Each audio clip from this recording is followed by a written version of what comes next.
Hello बेटा, मैं नवीन sir आपका एक बार फिर से स्वागत करता हूं अपने YouTube चैनल एनडीएमएस नवीन सर में।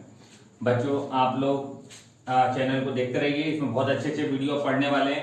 बच्चों, आज जो मैं पढ़ाऊंगा वो बेटा आपको कहीं मिला नहीं होगा, तो मैं एक आध लेक्चर ऐसा बना के डालता रहूंगा जिसमें बेटा आपको कुछ बहुत मोस्ट इंपॉर्टेंट कॉन्सेप्ट मिलते रहेंगे कि अगर ऐसा सवाल आ जाता तो आप सोचते ही रह जाते हो करे कैसे, और पेपर में बेटा अगर ऐसा सवाल आएगा अगर तो आप देखते ही आंसर बता दोगे। ठीक है बच्चों, तो इस वाले लेक्चर को पूरा देखिएगा, ध्यान से देखिएगा, इसमें मैं केवल ट्रिक पढ़ाऊंगा। ठीक है, चलिए देखिएगा। कुछ त्रिकोणमिति संबंधी ट्रिक है। पहली ट्रिक देखिए बेटा, तो पहली ट्रिक कुछ इस प्रकार से है, जैसे हमारे पास कोई एक वृत्त है। ठीक है बेटा, अब वृत्त के अंदर दो कॉर्ड खींच दी, मान लीजिए ये कॉर्ड है और एक कॉर्ड ये है, ठीक है ना, जिसको हम लोग बोलेंगे जीवा। तो ये को काट रहा है इस बिंदु पर, तो हमने माना ये लंबाई ए है, ये लंबाई बी है, ये लंबाई सी और ये लंबाई डी, मतलब यहां से यहां तक ए है, यहां से यहां तक बी, और यहां से यहां तक डी है, और यहां से यहां तक सी। ठीक है बेटा, और ये है इसका सेंटर और ये इसकी रेडियस। ठीक है, अगर बच्चों ये कह दिया जाए कि बताएं इस वृत्त का क्षेत्रफल क्या होगा, सर्कल में पूछ दिया जाता है कभी कभी इस वृत्त का क्षेत्रफल क्या होगा, तो बेटा देखिए वृत्त का क्षेत्रफल अगर निकालना है तो उसके लिए आपको आर पता होना चाहिए। तो देखिए बच्चों, पहले मैं ए बी सी डी में रिलेशन बता रहा हूं क्या होता है। तो रिलेशन ये होता है ए गुणे सी बराबर बी गुणे डी, ये होता है बेटा रिलेशन ए गुणे सी बराबर बी गुणे डी। तो पहला पॉइंट ये नोट कर लीजिएगा, और दूसरा पॉइंट बच्चों ये है कि 4r² बराबर A square plus B square plus C square plus D square. ठीक है, यहां से आर स्क्वायर निकाल आएगा, और फिर बेटा अगर आपको एरिया निकालना हो बच्चों तो एरिया होता है बेटा क्या, पाई आर स्क्वायर। ठीक है, तो आप ये वाला फॉर्मूला लगाएंगे तो आपका एरिया आ जाएगा किसका, वृत्त का। चलिए एक का सवाल देखते हैं। ठीक है, तो बच्चों ये क्वेश्चन है, बढ़िया सवाल है, एग्जाम का ही क्वेश्चन है। मैं सारे क्वेश्चन बेटा वही कराता हूँ जो एग्जाम में आए होते हैं। इसमें बेटा ये दो कॉर्ड है, इस तरीके से कॉर्ड बनी हुई है। ठीक है, ये लंबाई 3, ये लंबाई 5, ये लंबाई है 6, और ये लंबाई के बारे में पता नहीं है। ठीक है, तो बोला जा रहा है कि x का वैल्यू क्या होगा। तो बच्चों अगर x का वैल्यू निकालना है तो x का वैल्यू होगा 6 गुणे x, ठीक है ना, ये गुणे ये बराबर 3 गुणे 5, इस प्रकार से।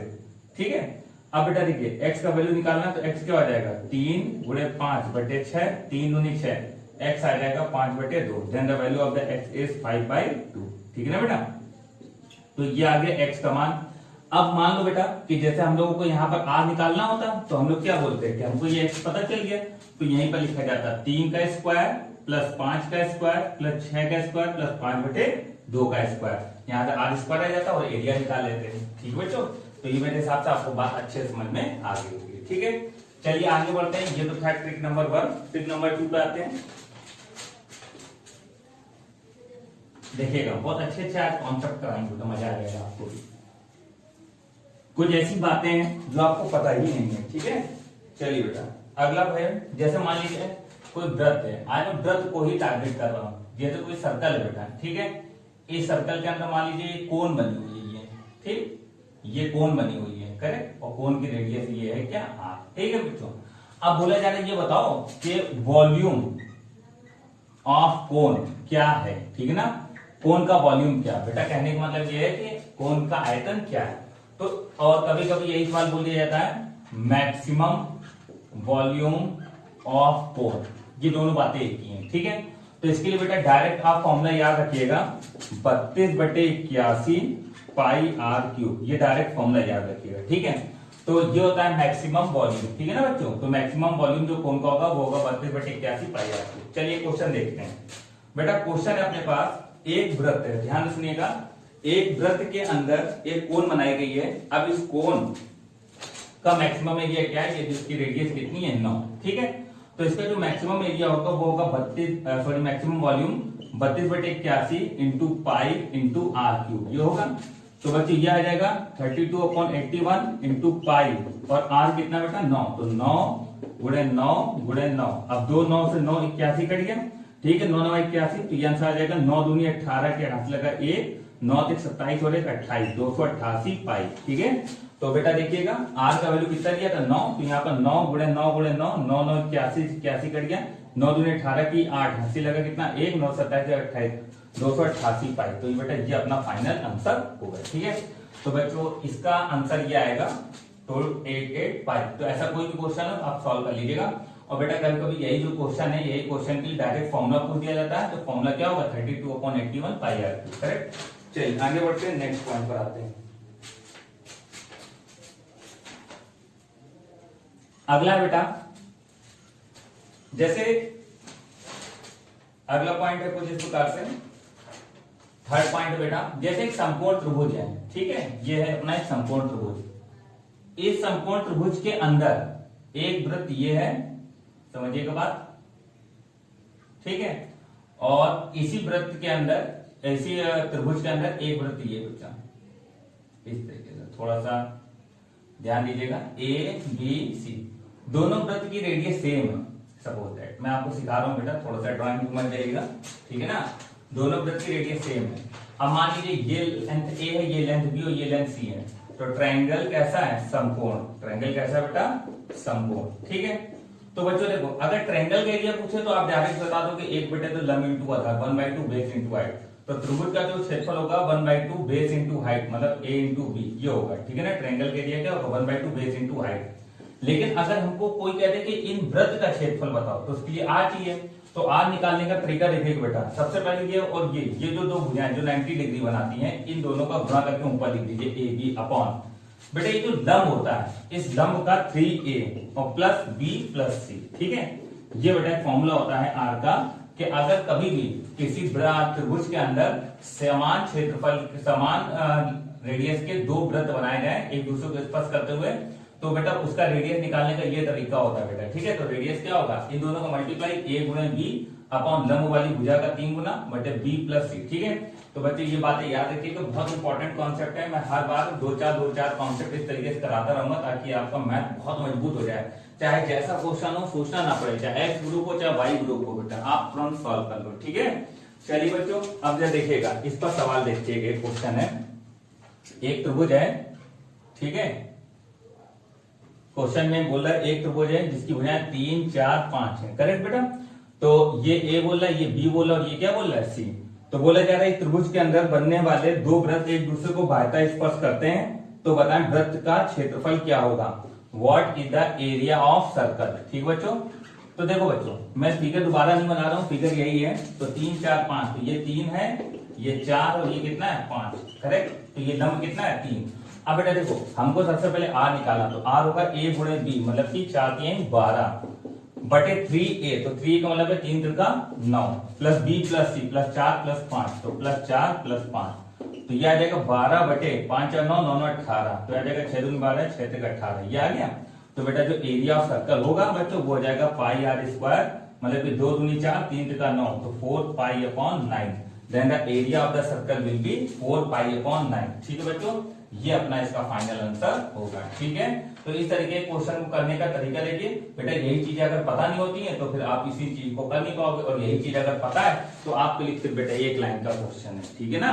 चलिए बच्चों आगे बढ़ते हैं। देखिए चीजें मैं बहुत अच्छा कंटेंट बेटा दे रहा हूँ आपको। आप ये वाले जो टॉपिक हैं जो ये मैं करा रहा हूँ, इसको तो कॉपी लेकर बैठो यार, इसको तो कॉपी पे नोट करते चलो, क्योंकि अब मैं एसटी कराऊंगा, एसटी में अचानक से सवाल आ जाएगा और आपको अगर पता नहीं होगा बेटा तो नहीं कर पाओगे, ठीक है। और पता है तो आप समझ जाओगे, आंसर ने पढ़ाया था इसलिए याद आ गया है, तुरंत फटाफट नोट कर लोगे, ठीक है। चलिए आगे बढ़ते हैं। अब बेटा परिकेण और अंतःकेण से संबंधित एक क्वेश्चन है, जरा उसको भी देखिएगा किस तरीके का सवाल है वो।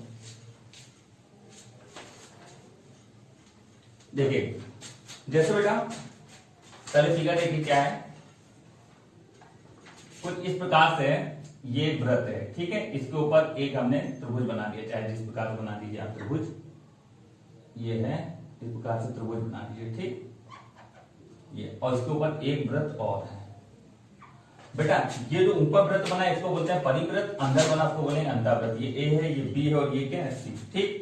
अब बेटा ये हमने माना इन सेंटर है और ये हमने माना परिकेंद्र है, ठीक, सरकम सेंटर। अब देखिएगा हमने ये कहा कि इनके बीच की दूरी d है, अगर ये स्मॉल रेडियस r है और ये कैपिटल रेडियस, ठीक। तो स्मॉल r को बोलेंगे अंतः त्रिज्या, अंतः त्रिज्या, और कैपिटल R को बोलेंगे हम लोग बेटा परित्रिज्या, ठीक है ना। तो स्मॉल r अंतः त्रिज्या होगी, कैपिटल R परित्रिज्या होगी, और d क्या है, d है distance between O and I, मतलब कि परिव्रत और अंतःव्रत के बीच की दूरी। तो परिव्रत और अंतःव्रत के बीच की दूरी क्या बेटा g, ठीक है। तो इसको निकालने के लिए आप डायरेक्ट फॉर्मूला यूज करिएगा, d बराबर अंडर रूट के अंदर r ब्रैकेट में r माइनस 2r, ठीक है। d बराबर अंडर रूट के अंदर r माइनस r ब्रैकेट में r माइनस 2r, बेटा ये यूज करिएगा, ठीक है। चलिए इस पे जो सवाल है वो सवाल कराते हैं। देखिए बेटा स्मॉल r और कैपिटल R निकालना तो वो तो आप आराम से निकाल लोगे। जैसे इसके लिए भी हम आपको बता दें, जैसे मान लीजिए a के सामने ली भुजा a, b के सामने ली भुजा b, c के सामने ली भुजा c है। तो अगर आपको स्मॉल r वैल्यू चाहिए तो बेटा अगर स्मॉल r का वैल्यू चाहिए तो स्मॉल r होता है डेल्टा अपॉन s, ठीक है ना। और अगर कैपिटल R निकालना तो वो होता है abc अपॉन 4 डेल्टा। लेकिन बेटा अगर कभी भी d निकालना हो, मतलब कि इन दोनों के बीच की दूरी ये नहीं पढ़ा होगा, तो ये इसका फॉर्मूला होता है अंडर रूट के अंदर r और ब्रैकेट में r माइनस 2r, ठीक है। बहुत बढ़िया तरीका है, इससे भी सवाल देखिएगा बच्चों। देखिए कंटेंट में आपको कुछ और बढ़ोतरी मिलेगी, क्योंकि बेटा हम एनडीए लेवल तक का पूरा कंप्लीट कराते हैं, ठीक है बेटा। बहुत से वीडियो ऐसे पड़े यूट्यूब पे जो केवल और केवल बेवकूफ बना रहे हैं और कुछ नहीं, ठीक है। वो आधा जरा सा बेटा पढ़ा देंगे और कुछ नहीं, केवल और केवल पेड कोर्स बेचने में लगे हुए हैं, ठीक है ना। तो पेड कोर्स बेचने में लगे हुए हैं, थोड़ा थोड़ा पढ़ा देते हैं, अपने पेड कोर्स में अच्छा पढ़ाते हैं, ठीक है। लेकिन बच्चों जो हम पढ़ा रहे हैं वो पूरा पूरा बेटा हम करा दे रहे हैं, कुछ बचेगा नहीं आपके लिए, ठीक है ना। इसलिए बच्चों अच्छे से पढ़िए, आपको फ्री में सब मिल रहा है, अच्छा मटेरियल मिल रहा है, इनको इकट्ठा करते चलो, लिखते चलो, बहुत काम आएगा, ठीक है बेटा। चलिए क्वेश्चन है, एक कैपिटल आर का वैल्यू जैसे इसमें दे रखा है 10, स्मॉल आर का वैल्यू दे रखा है 2। तो कह रहे हैं ये बताएं इन सेंटर तथा सरकम सेंटर के बीच की दूरी क्या है, ठीक है। What is the distance between the incentre and circumcentre. तो बेटा डिस्टेंस हो गया अंडर रूट के अंदर r ब्रैकेट में r माइनस 2r। बच्चों r क्या है, कैपिटल R हमारे पास 10 है और 10 माइनस 2 इंटू r, r कितना है 2। तो ये कितना है बेटा 2 दूनी 4, 10 में 4 टाइम कितना है 6। तो अंडर रूट के अंदर आ गया 10 गुणे 6, ठीक है। तो बेटा इसको लिख सकते हैं हम लोग 60, 60 का मतलब 15 चौको 60, 4 का 2 बाहर आ जाएगा, तो डी आ जाएगा बेटा अपने पास 2 रूट 15। तो ये है अंतःकेंद्र और परिकेंद्र के बीच की दूरी। बच्चों ये एक ऐसे क्वेश्चन है, ऐसे कॉन्सेप्ट हैं जो आपको रेयरली शायद पढ़ने को मिले, या अभी तक अगर आपने जितना भी पढ़ाई की है अभी तक, ठीक है। तो कुछ बच्चों ने शायद पढ़ा हो, वैसे मोस्टली बच्चों को बातें नहीं पता होती, बहुत छोटे छोटे कॉन्सेप्ट होते हैं, लेकिन एग्जाम में वही चीजें पूछी जाती बेटा जो आपको पता नहीं होती, ठीक है। तो चलिए देखिएगा, capital R r minus 2r, capital R का वैल्यू कितना है 10, कैपिटल आर 10, स्मॉल आर कितना 2, तो 2 दूनी 4, 10 4 टाइम 6, 10 गुणे 6 60, 60 को 15 चौको 60, 4 का 2 बाहर 2 रूट 15, ठीक है। तो इस तरीके से हम लोग इसको बच्चों सॉल्व करेंगे। चलिए आगे बढ़ते हैं नेक्स्ट कॉन्सेप्ट पर, और आज का लास्ट कॉन्सेप्ट है बेटा ये, ठीक है ना। इसी तरीके से ढूंढ ढूंढ के हम आपके लिए बेटा कॉन्सेप्ट, नए नए कॉन्सेप्ट लेकर आएंगे। आप लोग अच्छे से पढ़िए, मजा लीजिए लॉकडाउन का, ठीक है। लेकिन किसके लिए, केवल पढ़ाई, ठीक है। हाँ कुछ बच्चे तो खाने में ध्यान दे रहे हैं, कंसंट्रेशन कर रहे हैं पूरा, क्या खाने में छोड़ रहे हैं, बनाने में कर रहे हैं। खाना तो कम कर रहे हो, बनाए ज्यादा कर रहे हैं, बना बना खा रहे। चलो बढ़िया है, कुछ तो हेल्प हो रही है घर में। देखो बेटा जैसे एक समकोण त्रिभुज है, जैसे एक समकोण त्रिभुज है, ठीक है। इस समकोण त्रिभुज के अंदर एक अंतःकेंद्र बना दीजिए, ये मान लीजिए एक अंतःकेंद्र, ठीक है ना, थोड़ा सा है, और इसी को पर एक परिकेंद्र बना दीजिए, ये है परिकेंद्र, करेक्ट। अंतःकेंद्र और परिकेंद्र। अब देखो बेटा अगर अंतःकेंद्र परिकेंद्र बनाया तो इसकी हम त्रिज्या बना रहे हैं बेटा, ये है अंतःकेंद्र का आई, तो ये होगा स्मॉल आर, और परिकेंद्र हमेशा कर्ण का मध्य बिंदु होता है, तो ये परिकेंद्र हो गया ओ, और यहां से आता हो गया कैपिटल आर। बेटा ये त्रिभुज है ए बी सी, इस त्रिभुज की खासियत है इसका एंगल कितना होगा 90 डिग्री, ठीक है। तो बच्चों इसमें ट्रायंगल एबीसी का एरिया पूछेगा क्या है, ठीक, डायरेक्ट एरिया बता सकते हो। अगर कोई भी समकोण त्रिभुज में ऊपर वृत्त और अंदर वृत्त बना, मतलब परिवृत्त और अंतःवृत्त है बेटा, ठीक है, तो आप डायरेक्ट बता सकते हो इसका एरिया क्या होगा। तो बेटा देखो एरिया निकालने का डायरेक्ट मेथड हम बता रहे हैं बेटा, मजा आ जाएगा आपको। आर स्क्वायर प्लस का 2 कैपिटल आर स्मॉल आर, ठीक है ना। तो ये होगा area r square plus 2 capital r into small r, ठीक है ना। कुछ नहीं करना, डायरेक्ट एरिया आ जाएगा किसका, एरिया ऑफ ट्रायंगल। अब बेटा देखो एक सवाल देखते हैं, सवाल है किसी त्रिभुज, किसी समकोण त्रिभुज की अंतःत्रिज्या 9 तथा परित्रिज्या, अंतःत्रिज्या 9 तथा परित्रिज्या 18 है, तो बताएं, अंतःत्रिज्या 9 तथा परित्रिज्या 18 है, तो बताएं त्रिभुज का क्षेत्रफल क्या होगा। ठीक है, त्रिभुज का क्षेत्रफल क्या होगा। तो बेटा देखो, त्रिभुज का जो क्षेत्रफल है वो डायरेक्ट होगा स्मॉल आर स्क्वायर प्लस का 2 into capital r small r square. तो 9 का square 81, 2 into capital r into small r, तो 18 गुणे 9। ठीक है ना बेटा। तो यह आ जाएगा 81 प्लस 9 दूनी 18 गुणे 18, 18 गुणे 18 324, तो 81 प्लस 324, तो यह आ जाएगा 4 1 5, 4 1 5, 8 2 10, 3 और 1 4, 405। तो त्रिभुज का क्षेत्रफल होगा बेटा 405 स्क्वायर यूनिट। ठीक है ना। तो फिर से देखिए, स्मॉल आर स्क्वायर, देखिए मैंने लिखा है small r square plus 2 into capital r. Small r कितना 9, तो 9 का स्क्वायर 81, 2 इंटू कैपिटल आर कितना 18, और स्मॉल आर कितना 9, तो 9 2 18, 18 गुना 18 324 होता है बेटा। तो 4 और 1 5 हो जाएगा, 8 2 10, और 8 2 10 हाथ लगाए 3 4, 405 स्क्वायर यूनिट। ठीक, तो बेटा ये थे आज के कॉन्सेप्ट। तो कॉन्सेप्ट में इसी तरीके 4 5 बेटा आपको डिस्कस करूंगा, ताकि ज्यादा बर्डन ना हो आपके ऊपर और आप अच्छी चीजें नई चीजें सीखते चलो। ठीक है ना बच्चों, ध्यान रखिए अपना, घरों में रहिए, अच्छा पढ़िए, अच्छा खाइए और अच्छे से रहिए। ठीक है बेटा, चलिए मिलते हैं फिर नेक्स्ट वीडियो क्लास में। उसमें हम लोग एसटी नंबर 11 डिस्कस करेंगे बेटा। ठीक है ना, एसटी नंबर 10 तक हो गया। सीक्वेंस आपकी तो कोचिंग चल ही रही यार, है आपको लगी नहीं था कोचिंग बंद है। ठीक है, चलिए पढ़ते रहिए और सेफ रहिए बेटा। ठीक है, जय हिंद।